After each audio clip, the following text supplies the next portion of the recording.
ito ay rated SPG, striktong patnubay at gabay ng magulang ang kailangan. Isang mapagpalang araw, mga kapamilya, malaki ang pagsisisi ni Martes na hindi niya tinanggap ang alok ni Ramon na sa mansyon na lamang tumira. Dahil sa kanyang pag-uwi ay halos mapatay nga siya ni Rigor. Panigurado umanong si Ramon Montenegro ang nagpiyansa dito at makapal ang mukha nito na bumalik pa sa kanilang bahay. Buti na lang ito the rescue sina Tinding at Roda at agad na sinalag ni Tinding ang malakas na sampal na dapat sana kay Marites. Ayon kay Tinding, hindi na niya hahayaang muling pagbuhatan ni Rigor si Marites at kahit hindi nito sabihin ay talagang lalayas na sila.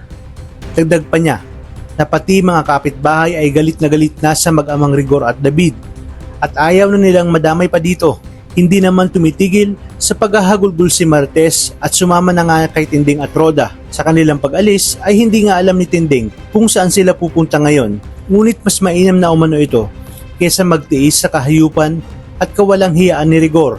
Dapat na umanong kalimutan ni Marites si Rigor, habang si Vera naman ay nagdadalawang isip na sa pagtulong kay David dahil tila wala siyang mapapala dito. Ayon sa kanya, dapat ay makagawa siya ng paraan upang makalapit sa mga Montenegro. Masabi dito lahat ng plano ni David.